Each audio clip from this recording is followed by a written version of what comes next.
Hi, good evening, everyone. Welcome to the Syfe webinar tonight for the Syfe Cash Plus.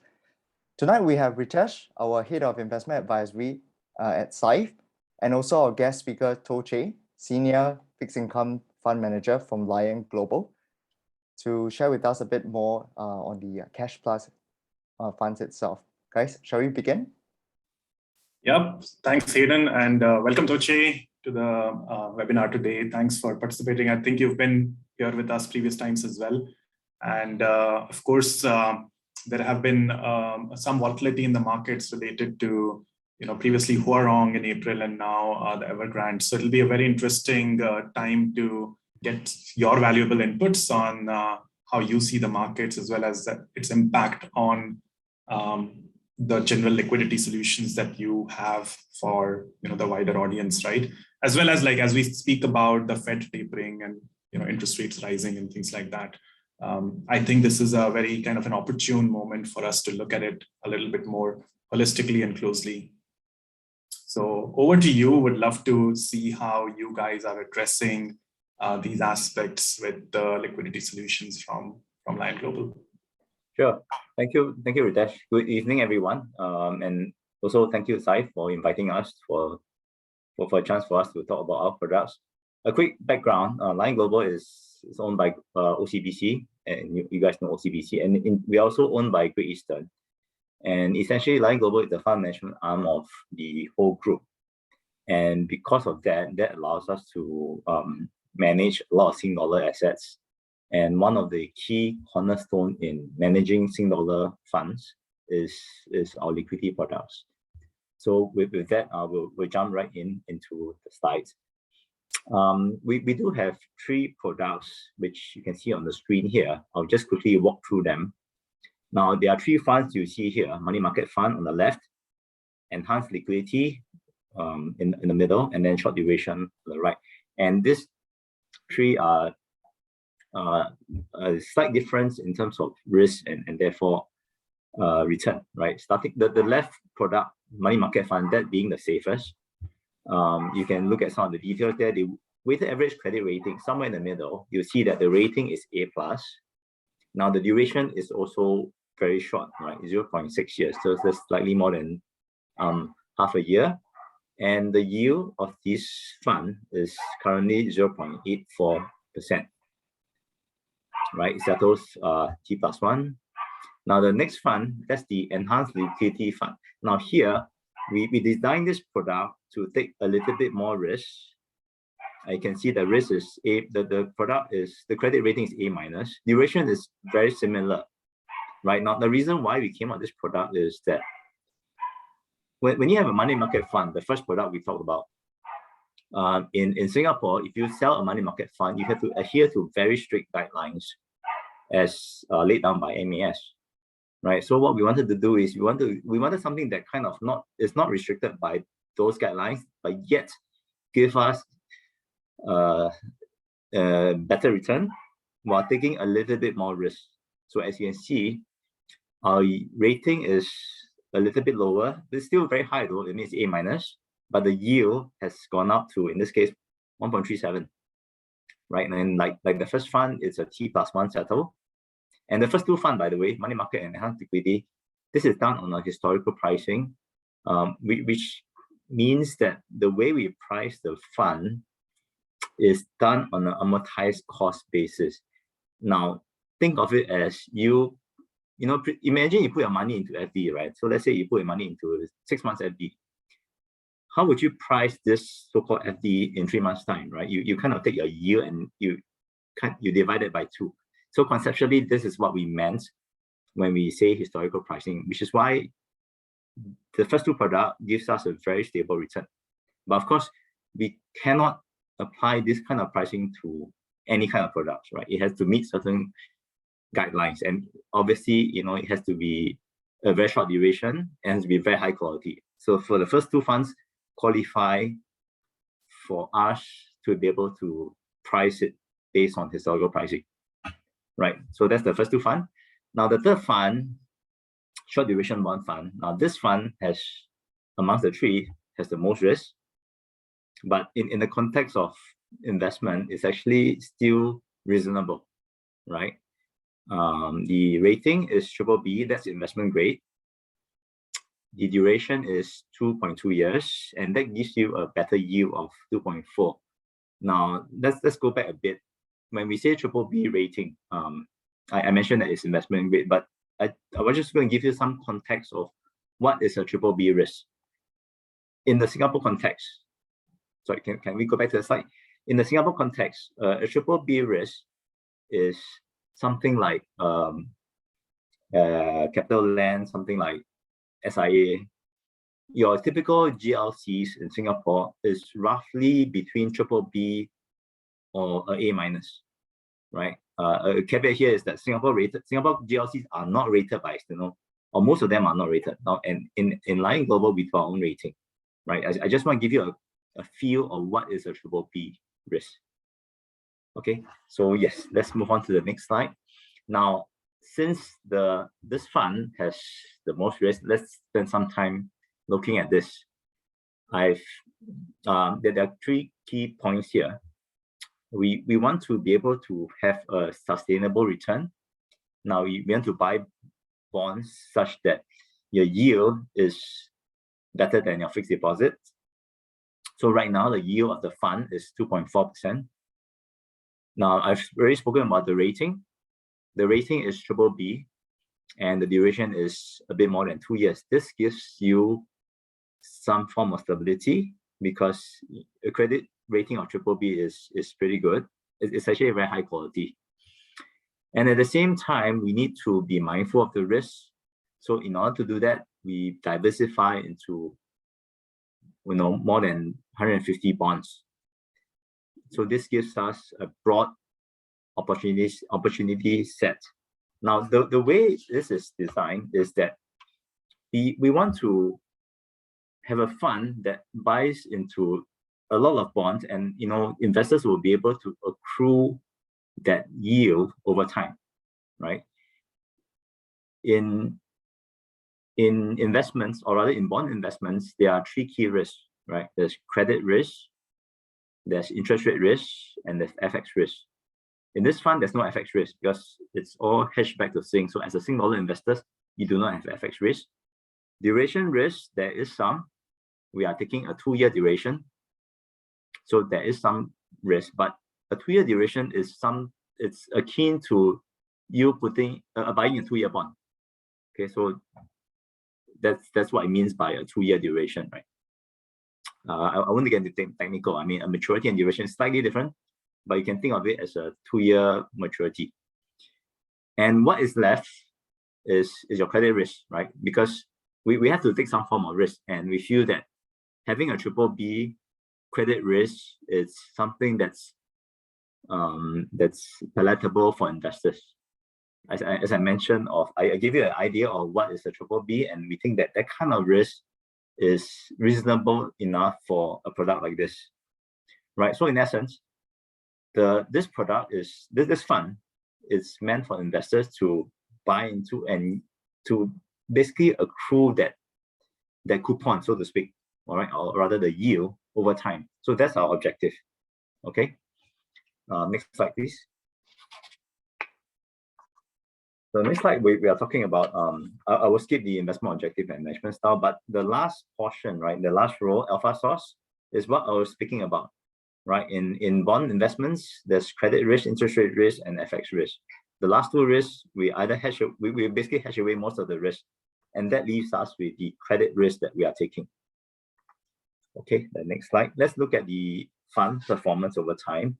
So this fund has been around for quite a while. You can see the right-hand side is where this fund is the relevant part, right? The blue portion, and that's so that's roughly 9 years. Is that right? Yeah, that's about 9 years. So if you look at the 5-year return, for example, we've been adding about 2.5%, and over a 10-year, 3%. So that's our long-term goal. Now, having said that, of course, that interest rates are lower now, right? So as you know, we are buying short-dated products, and the yield would have to correspond to what is the interest rate environment. So naturally, when yields are low, no thanks to COVID and QE and all that, obviously the bonds we buy will be lower yielding, right? So therefore, we probably will not see 3% for a while, and the nearer targets are around 2.5%. So as you remember earlier on, my yield of this fund is now 2.4%. So the next slide will show you a more recent performance, which I think Ritesh was alluding to earlier. Now let's look at this fund's performance since 2012. You can see that there has been periods where there is some form of volatility, right? The most recent one would be last year, April 2020. There was a drawdown of 2.6%. And if you recall, during the period, that's the beginning of the pandemic when market was like selling off.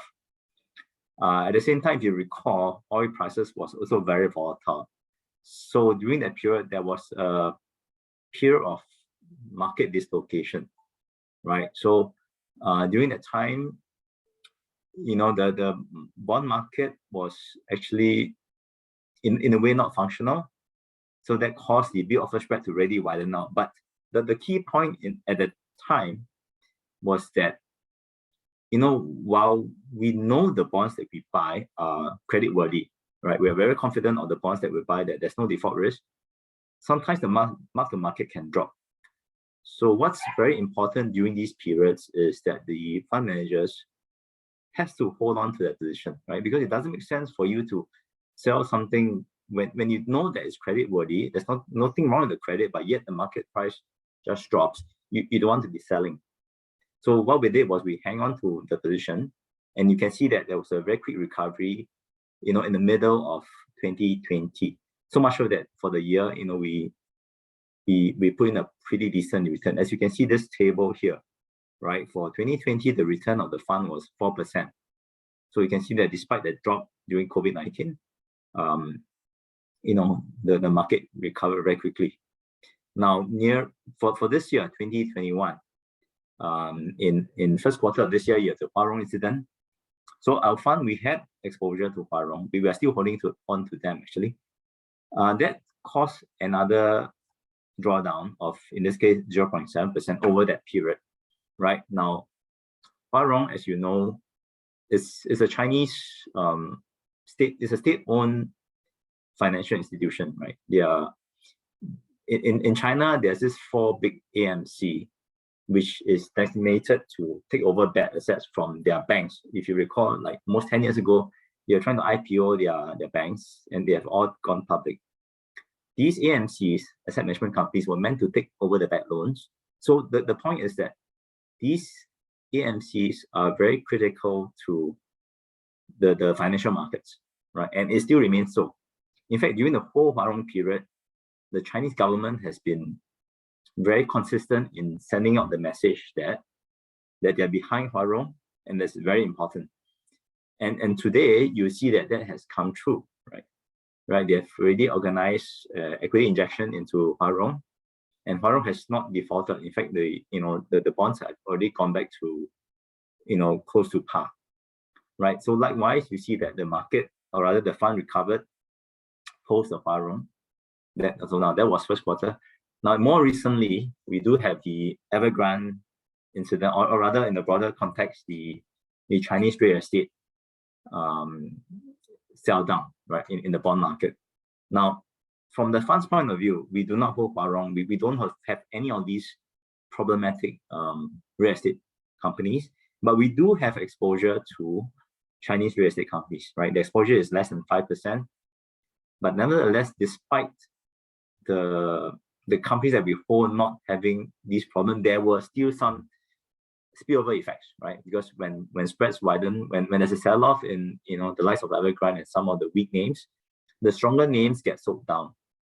So that was when we saw the price dropping, and that affected our fund, right? So that was in end October and early November. But ever since then, after the first week of November, what happened was that the Chinese government came out with easing measures, right? Because the Chinese real estate market, as in any countries, right, even in Singapore, you know that the government will not want the good companies, the good real estate developers to go down, right? Because of these kind of events. So the government said that they came up with measures to basically help the good companies to recover.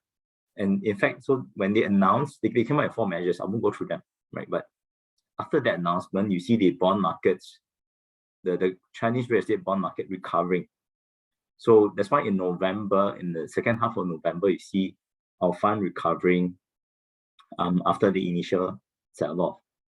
But in all of these episodes, the key thing that we stuck to, and it's also a lesson for us, is to stick to the credit that we buy in, stick to the higher quality credits that we buy in. And when there is market turbulence, it's kind of a test on our faith, but we need to stay firm and hang on to it. Of course, we do evaluate, the circumstance as it goes, but the key thing is that if you know that the credit is going to be okay, we need to hang on to it, and eventually the market will recover, right? That has happened in first quarter, and that's happening right now on the Chinese bonds. And in fact, of this Omicron issue right now, as it turns out, ironically, China is a safer place because of their zero COVID policy, right? So no one's complaining about China exposure now, because China, that's like the safest place right now. That's kind of immune to Omicron. Okay, so that's pretty much the funds drawdown over the recent period. So the next slide is a quick look at the characteristics. So we've got our top 10 holdings on the left. Again, these are the high quality.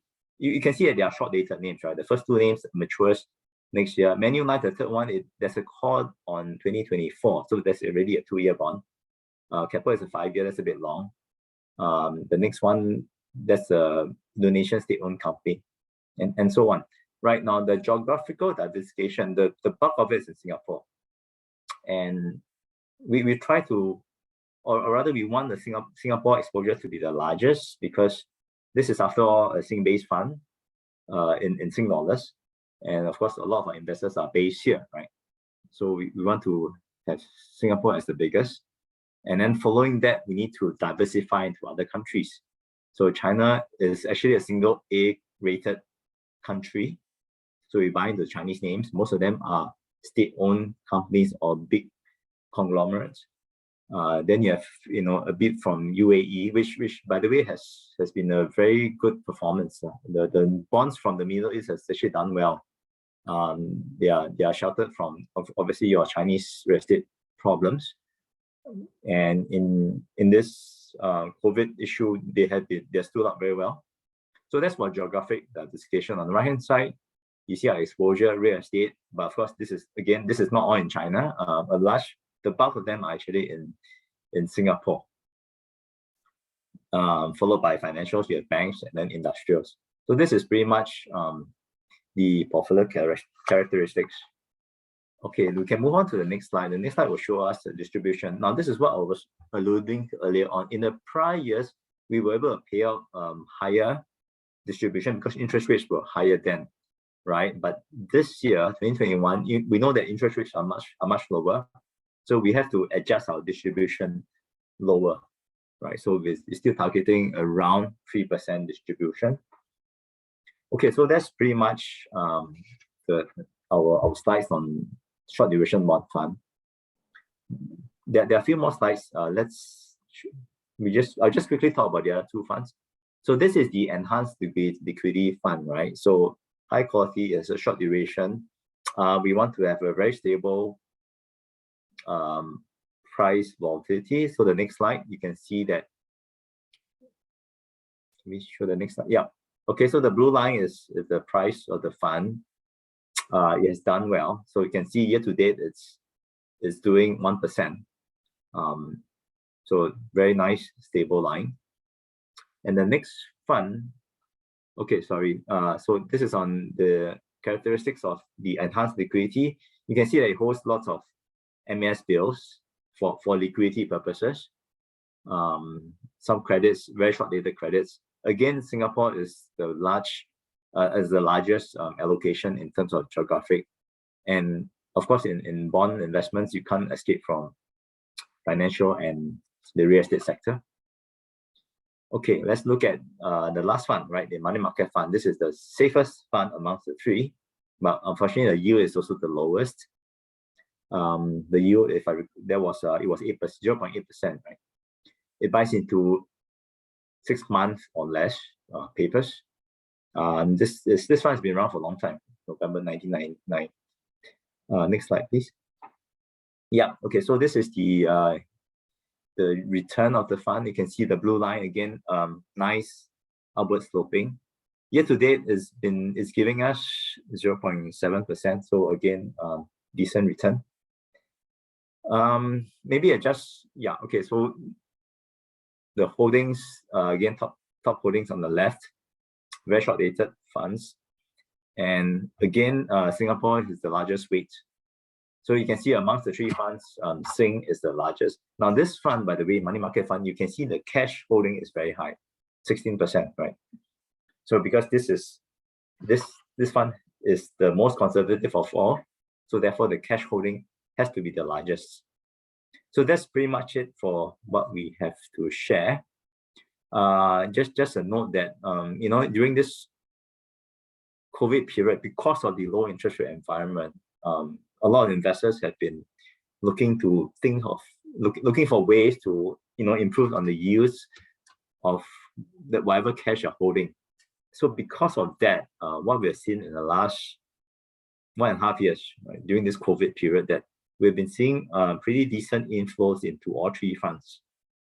Right now, not all three funds, the money market and enhanced liquidity, right now the fund size has grown to more than 600 million, and the short duration bond fund has grown to more than 1 billion. Okay, so maybe I could end here right now and to maybe take some questions. Right, thank you, Toche. I think that was a very, very clear presentation. So much so that I think everyone got their answers through your explanation already. But for the participants that are a bit shy to ask questions, as we move along the presentation, please feel free to drop some questions back to Toche, and we're happy to circle this back to him as well. Maybe for now, we can hand it back to Ritesh for the next portion. Sure, thanks, Hayden. So maybe I'll ask a quick question to Toche, right? So Toche, I think very well covered, as Hayden mentioned as well.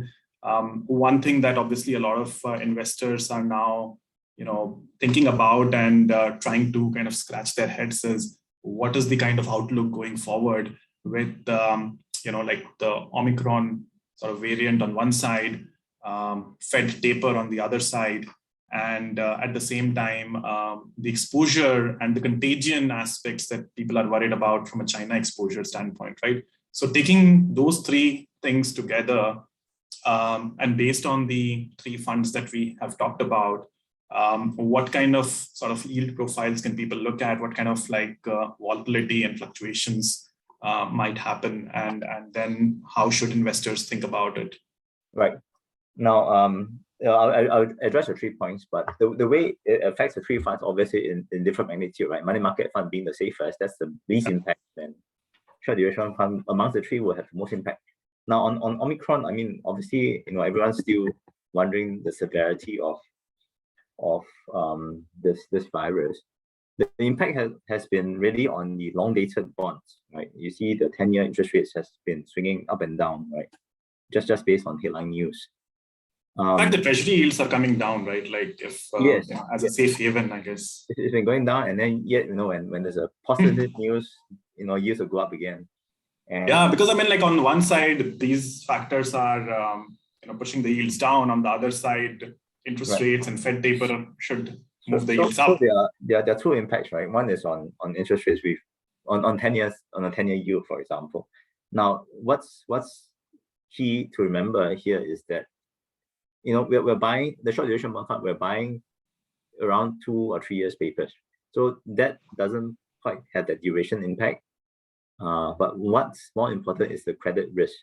Now, on the credit risk, in a mild so-called recession or mild impact to the global economy, that's actually not a bad thing for credit, right? Because you want you don't want to okay. What is bad is something like GFC, global financial crisis, when everything's like going down, right? So in the essence of that scenario, I would say that credit spreads for short-dated bonds should be okay. As we have seen, during the last 2 weeks, you don't see spreads widening out because of Omicron. There was some selling in bond market, but it's been pretty well behaved.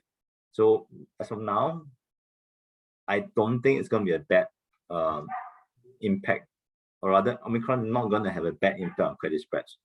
So a quick question, I mean, like just trying to, I mean, might be a bit technical and all, but I think it is important to kind of rationalize. And it was interesting to hear the sharing that you did in terms of interest rate impact being very limited, and the fund being more affected because of the credit risk, specifically the short duration bond fund. So roughly, I mean, in your gauge, if there is, say, a 1% increase in interest rates, what kind of impact would that have on a short duration bond fund? So first of all, 1% is a lot. Yeah, I mean, like, again, yes. I mean, like, I'm taking an extreme case, right? Like, there is like runaway inflation. I mean, yes. I mean, here's a bit of bond mathematics, right? So this is where duration comes in. Yeah. So there are two things, right? One is how much do you think interest rate will go up, and over what horizon, right? Now, if you say overnight it goes by 1%, that's the end of the world, right? True. Now, what's more realistic is, let's say, 1% increase or over 1 year. Interest rates rise, like 10-year treasuries rise to 2%, right? Like, something like so if it goes to 2%, now that's like we're now at 1.1.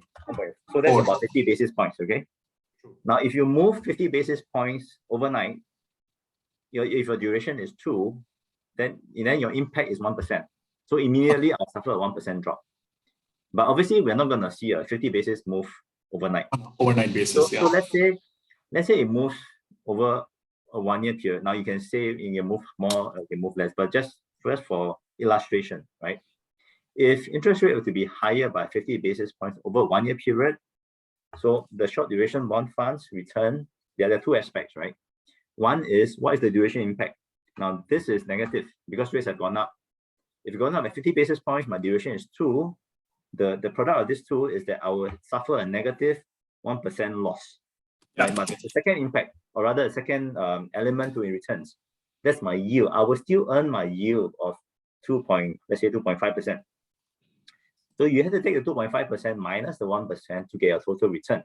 So my total return therefore is 1.5%. Now Ritesh, your question is very, very important to the design of our product, that was precisely the thinking behind the design of this product. So we asked ourselves, if interest rate were to move up on a 12-month horizon, what is my duration such that the investors will not lose money, right? So we can actually take the impact of as much as a 1% hit, 1% rise in interest rates over a 1 year period, right? And I will still have a positive return. I mean, it's not fantastic, but at least investors are not losing money over a 12-month horizon. Yeah. So that's our thinking, from a duration risk point of view. And I suppose you mentioned about Fed tapering. Yes. In the last 1 week or so, we have got the Fed saying that he wants to taper faster, right? And basically this caused the short-end interest rates to move up higher. So again, this is where we have to be very mindful of our duration. And we have always wanted to keep a duration at around 2-year duration to protect investors from capital losses should that happen. And I need to say that over a longer term, medium to longer term horizon, I do want interest rate to go up because we are in a very low interest environment. It's actually very hard to find bonds that gives me yield, right? I would prefer that interest rate move higher so that we can buy bonds that's higher yielding. Now this is again key in thinking of the way we structure the portfolio. In our portfolio, I mentioned the duration is 2.5 years, or 2.3 years. It's not as if we're buying everything that's of that duration. What really happens is we have a laddered maturity, right? Meaning that every month I've got something maturing. So if interest rate were to move up over time, it means that whatever bond proceeds that's maturing, I'm able to reinvest at higher interest rates. Higher interest rates, yeah. So I do look forward to interest rates going up, but of course not a shocking move, right? I don't want a 1% move overnight. I want it to gradually move higher. Yeah. So that's our thinking behind, or rather that's how we think in the framework of rising interest rates. Yeah. Makes sense. Yeah. Awesome. I'm taking notes as well. Yeah, thank you. Awesome. Shall we take a quick pause and hit any more questions, or shall I move on with the Syfe side of things now? Well, I think that conversation has covered a lot of questions that have come in. So I think we can move on to the next portion for now. Yeah. All right, awesome. So let me just bring up my slides then. Just hang on for a bit. You guys can see this? Yes. All right, awesome. So great. Thanks everyone for joining in today. So I'm Ritesh. As Hayden mentioned, I head up the investment advisory team at Syfe. Syfe is a digital wealth manager. We are headquartered in Singapore, and our vision is to build the next generation of financial solutions for individuals across Asia. We are licensed by MAS. So we have a retail fund management license called CMS. And as part of this license, we have to adhere to very strict requirements by MAS to safeguard client assets. And what that means is essentially when you place money with Syfe and invest through us, all your funds are first put into a trust account with DBS. And then when you are investing into underlying portfolios and securities, those securities are actually held in custody with the likes of HSBC and Citibank, right? And why is it important? Because God forbid something happens to Syfe as a company. Because of this arrangement, we are not allowed to touch client money and use it for our own purposes. So we are not allowed to commingle our assets with client assets. And what that ensures is, even if, or whether Syfe exists or not, your funds will be taken care of. And in a, worst of scenario, you will be able to redeem them in full. Moving on to the next slide, this just covers our rapid growth and journey so far. We launched in Singapore in 2019, and since then we have become one of the leading personal finance apps in Singapore. We have clients ranging from ages of 18 all the way to 93-year-old. We have customers across 42 countries. More than half of our new clients are actually referrals from existing clients. We have pretty strong reviews on a lot of personal finance communities. We recently won the Best Digital Advisory Solution by DigFin. Our AUM grew quite substantially in the first half of 2021, and it continues to grow as we move forward. Our CEO, who's Dhruv Arora, recently won the top 10 fintech leaders in this part of the world, as well as Samantha Horton won the top 3 women in fintech award as well. So just goes to show that we have a very experienced team, which comes with expertise in different areas. And that's what has led to a very strategic investor base as well. So we have raised till date $52 million USD. And that basically tells you that we are very well backed. Our lead investors are Valar Ventures, which is basically backed or founded by Peter Thiel, who is the founder of PayPal. Now, coming to our suite of portfolios. So really the way Syfe has gone about designing our investment offerings is to cater to different needs of the client, right? So it's a needs-based approach, it's a goal-based approach. And to that extent, if you look at the cash management solution that we have, which is built using Lion Global Funds as the building blocks, that basically is to cater to your cash management needs, and essentially gives you a projected return of 1.5% with no lockups, no limits, no tiers, which is much, much better than a typical bank savings account. Now, it is not a capital guaranteed product, but as Toche mentioned, it invests into very high quality money market and short duration bond funds. So the risk of your investments is very, very low. And for that, kind of risk reward, you're getting a pretty decent yield on your unutilized cash.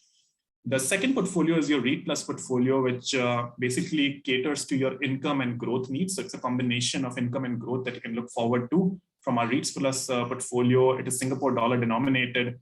REIT Plus portfolio is built in collaboration with the Singapore Stock Exchange. We track this index called iEdge S-REIT Leaders Index.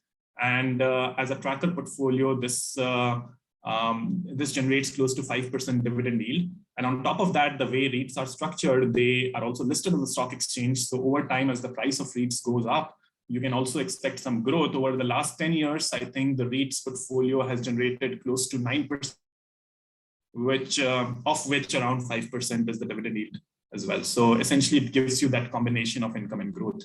The core portfolios is where a lot of our investors invest their money for their long-term goals. So whether it is to cater to your retirement nest egg or children's education or buying a house, these are your long-term or medium-term investment needs. And for that, you need portfolios that can give you growth. And for growth, you need some equity exposure. So these are portfolios which have a combination of equity, bond, and gold. And the reason you have bond and gold is to sort of mitigate the risk if you have shorter term horizons and all. So there are portfolios which are defensive, balanced, growth, and equity 100, and they have basically varying proportions of equity, bond, and gold as we move from left to the right. And then, the biggest innovation that we have done so far is the Syfe Select offering, where we have gone to a new level to personalize your portfolio as an investor and express yourself. So this is divided into two parts. You have the Syfe Select thematic portfolios, where there are 5 ready-made, mega trend following portfolios. So whether you're interested in disruptive technology, healthcare innovation, ESG is a topic that is becoming very, very important right now, and clean energy, as well as if you want to have a view on certain specific sectors or countries. So China, for example, could be a country that you have a view on, or you just want to generate a global income. So those are things that you can do with ready-made kind of satellite portfolios through our thematic portfolio exposures. Taking it to another level, there is also an option for you to curate your own portfolio and build it from scratch using our Syfe Select custom portfolio. This is probably Singapore's first 100% customizable ETF portfolio builder. So currently it uses ETFs as building blocks, but essentially gives you the power, gives you the independence to curate a portfolio according to your liking. So that is basically hyper personalization available to you. Because today's session is Cash Plus, so I will concentrate on Cash Plus related information for the rest of the session. But if you have questions on the other portfolios, please feel free to reach out to our team of advisors, and we'll be happy to address them. So just a quick overview of the highlights. So the Cash Plus portfolio yields 1.5% projected returns. It has daily accrual of returns. You can transfer funds conveniently across portfolios. So typically the way people use our Cash Plus portfolio is either as an alternative to put some part of their emergency funds, or if they have an upcoming big purchase, which is say 6 months, 9 months down the line, and they want to earn a better yield, that's where they will put the money. Or if they want to deploy the money periodically on a recurring basis into investments, they will first park the money into our Cash Plus portfolio. And we make it very easy for you to transfer funds from the Cash Plus portfolio across to other portfolios, whether on a one-time basis or on an automated recurring basis. And by the way, there is no cost involved. So there is no cost in terms of redeeming and subscribing to other portfolios. Also, with the Cash Plus product itself, there is no minimum investment amount, there is no limit, there is no lockup. So these are typically, things that you see in bank-based cash solutions or savings account-based solutions, where you have or fixed deposits and those kind of options, where you do have these limits or lockups and things like that. We don't have any of them. You can withdraw your money any point of time, and there is no fee attached to it as well. Very cool feature coming up. So just a sneak peek, we are making our Cash Plus product even more lucrative and even more attractive. So same day withdrawals. So this has been a constant request by a lot of users that the underlying funds that we use typically have a T+1 to T+3 kind of redemption cycle. And a lot of clients actually, for their cash needs, need more immediate access to that cash. So we will be introducing this feature pretty soon. It is not yet live, but it is coming pretty soon. So if you make a withdrawal before 11 a.m. on a given day, you will receive your funds by the end of the day. So this is basically the fastest withdrawal speed in the market for a cash management solution. So please, look forward to this. I myself, have tested it out. It works great. So hope this addresses a lot of the client feedback that we have been receiving so far. And again, no management fees that is charged by Syfe. All the trailer fees that we receive from Lion Global is passed, as is to our investors as well. So you get the best bang for your buck in terms of investing into the underlying funds that we have. So right now, the projected return is 1.5%. The gross return is 1.56. The fund level fees charged by management fee and expense ratios charged by Lion Global comes out to be around 0.29%. As I mentioned earlier, Lion Global does rebate us part of this management fee, which is then 100% passed back to you as an investor. And on Syfe side, we don't charge any management fee. So net, you basically get close to 1.5% as a projected return. Now, again, just want to highlight that number one, we use institutional share class of the Lion Global funds. So that is basically, as a retail investor, if you were to go and buy these directly, you will probably not get these accesses. And number two, the fact that we are able to pass on the rebates 100% back to you, that's additional, fees that you save, and that translates into higher returns. So I would say if you were to go and do this directly through a platform, you will probably end up getting a yield which is maybe 0.3, 0.4% lower, right? So it is really optimized in terms of how you are, generating returns on it. And on our side, it is like a free portfolio for you.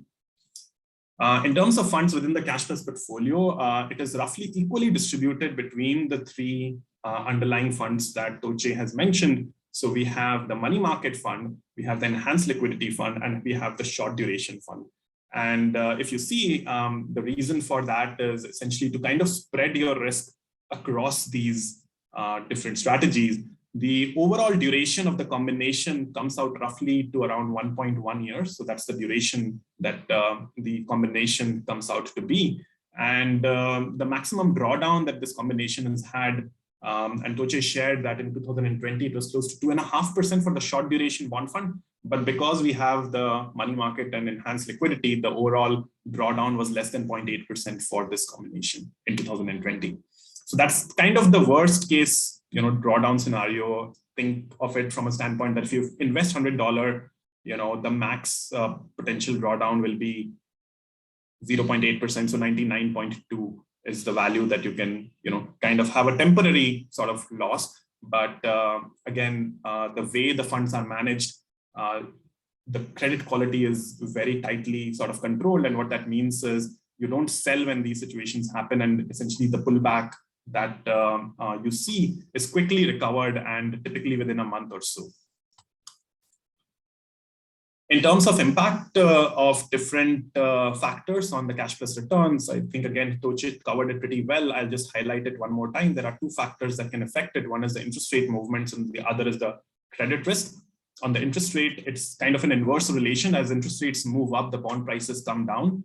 And interest rates, in a way, on the bond side can be measured through duration. So the longer the duration of your bonds, the more sensitive it will be to interest rate movement. And as Toche had mentioned, because the duration of the overall combination is close to 1 year, the interest rate impact will be very, very limited. And because these bonds keep constantly maturing, as interest rates move up,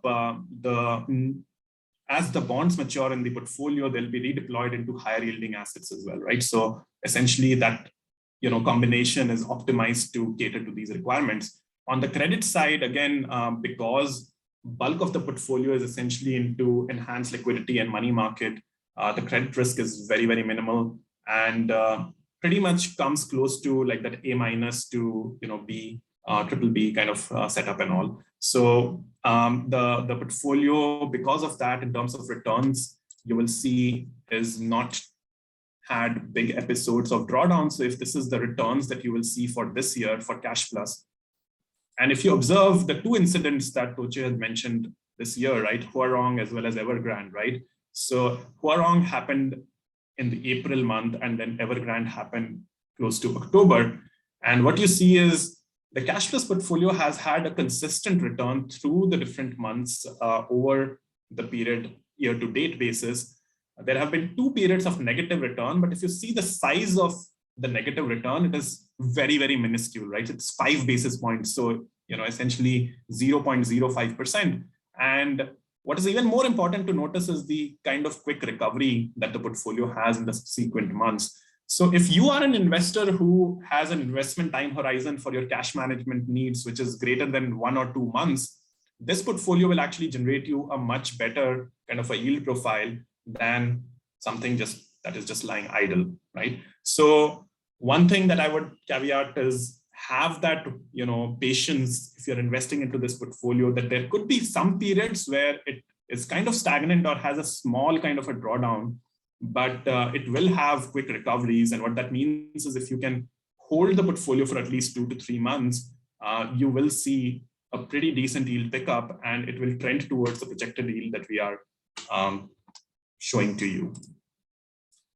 Also putting it in context of the underlying funds. So the green line is really the cash plus portfolio. So this is the cash plus portfolio on an sort of standalone basis. But if you look at the combination and see how the portfolio behaves on an overall basis versus the underlying components, what you'll realize is the short duration bond, of course, is the most volatile component.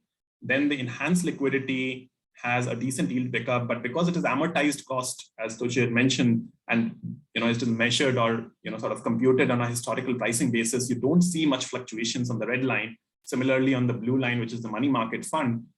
But what is important to notice on the cash plus side is because it's got that even composition across these three portfolios, when the markets are going down during, say, the Huarong incident, the green line does not go down that much, right? So even though the short duration had quite a pullback, the green sort of line had a limited kind of downside, and that's what you saw in the 0.05% drawdown in April. Similarly, during the Evergrande crisis and contagion, there was quite a pronounced drawdown in the short duration fund, but the green line on the cash plus remained decently stable. It had a small drawdown as well, again 0.05%, but come November, it is starting to recover again. And hopefully as things move forward, we will see quick recovery going into the end of the year and moving forward as well. In terms of quick comparison of our cash management solution vis-a-vis other solutions that you see in the market, so you will notice that there are plenty of cash management solutions available, but in terms of how we are managing the interest rate risk, credit risk, and catering to the typical time horizon that we have noticed for our clients, we believe this is kind of the combination that can give you the best kind of risk return trade-off. And the good news is basically we don't have any minimums. Our fees are nothing. So you're basically pocketing all the yield that is possible with you and with yourself, right? So again, just like reiterating the benefits that you receive as part of our cash management offering. Now, before I move on, we would like to do a quick survey because, again, I highlighted the point that why it is necessary to have that investment time horizon in mind. Now, you as an investor might have different time horizons for your cash management needs. So what will be interesting to know is for your cash that you're looking for, getting a better yield on it, and you might have different needs for this cash over time. What is the time horizon that you are looking at?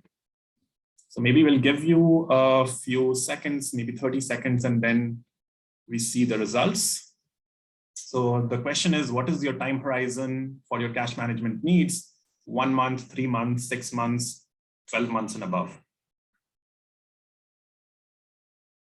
All right, so we might have some answers. So as you can see that most of you essentially have time horizon, which is basically greater than 1 month, right? So 3 months and above, and a lot of you actually have a time horizon of 12 months and above, a majority of you. And what that actually tells us is the fact that if we have a cash management solution, which is roughly a year in duration, that actually fits in very, very well to your particular need when it comes to optimizing for yield vis-a-vis, sort of catering to the risk that you're taking as well. The second question that I have is more on what do you prefer more? Do you prefer a higher yielding product which can have some of these negative months that we saw versus a product which is actually lower yielding and probably have no negative months at all, right? So a little bit more technical here, but if you look at the question, the cash management solution that you prefer, number one, that offers maybe 1.6% yield with occasional volatility. So a little bit similar to the portfolio that we have, there could be small periods of negative return in a year, which may last 1 to 2 months. And the second is basically one that offers 1.2%, so a little bit lower yield, but with almost no volatility. So there are very, very rare periods of negative returns and essentially almost no negative months at all. So you get like a very smooth ride with your investments. So let's see what the answers are here. Maybe a few more seconds. Vivian? All right, so, okay, looks like majority prefer the 1.6% and are ready to sort of take on that additional risk. There are also people who do see the option of, show me both the things and let me decide kind of a thing. So that's also interesting. Vivian, it'll be good to note down these poll results, because those will come in very, very handy for us as we think forward too. But thank you for your sharing. I think this is very, very consistent. So we actually ran these polls before as well, and the results were pretty consistent. So this is a poll that we ran a week back in one of our emails to our huge client base, and the results are very, very similar. So Toche, I mean, something for you to note as well, right? Most of the investors actually do have an investment time horizon of, definitely more than 1 month. But more prominently, in those brackets of 3 months, 6 months, and 6 months and above. And similarly, in terms of what investment options they prefer, between the two, if you think about it, one that yields lower return, one that yields higher return, even though it has more volatility associated, the preference is actually on the higher returning one. But a lot of them actually also prefer to have that choice in their hand, right? So these are definitely interesting, very, very good feedbacks that we are receiving, and potentially these will also kind of help us think through how we continue to optimize our cash plus offering as we move forward. Any comments from you, Toche, on this?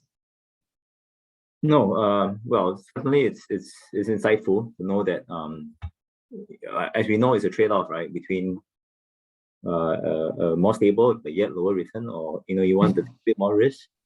So that 40 basis points, I mean, it tells you that the investors are willing to take on that little bit more risk to earn the extra 40 basis points. So this is a very useful information. Awesome. All right, great. So let's move on. In terms of, I'll just give a quick overview of the platform as well. Very easy to onboard. You can download our app through Google Play Store or Apple App Store. A lot of information about our cashless portfolio is available even before you create your account. Once you get your account created, all the information is transparently showed to you. You can onboard yourself within minutes through MyInfo. And once you invest into this portfolio, all the components of your portfolio, the results, the returns, all of them are shown transparently. And all the features that I mentioned previously, right? Like no lockups, no withdrawal fee, transfer across portfolios, make automated recurring transfers into investment portfolios. If you're making withdrawals, now the new feature that is coming in, you can actually get access to your money in the fastest possible manner across kind of cash management solutions that are available in the market. Lower fees if you invest more. So we talked about our cash management solution. It has no fees, as I mentioned earlier, but we do have our range of investment portfolios. So if you do invest into those portfolios, depending on how much you invest, though the management fees vary, and it starts with 0.65%. So you don't have any minimums for you to get started on our investment portfolios. But as you invest more, the fees keeps on coming down all the way to 0.35%. Last but not the least, there is, thanks for your patience to stay with us through this webinar. We are giving a free fee waiver for 6 months for people who joined this webinar today. This is applicable for new investors, and I believe this is for investment portfolios because the cash management portfolio actually does not have any fee in the first place, so there is no question of a waiver. But if you start with our investment portfolios and up to, I think, $50,000, 6 months of management fee will be waived off. So please note down this particular promo code. And yeah, I mean, if you find our products informative and useful, please do sign up.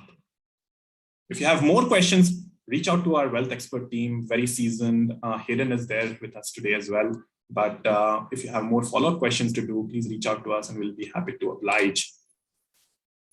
And that brings us to the end of the session. Let's take a few questions, Hayden. I think we are pretty much close to 8 p.m. So maybe a couple of questions to wrap it up, and I'll keep the promo code up here for our users.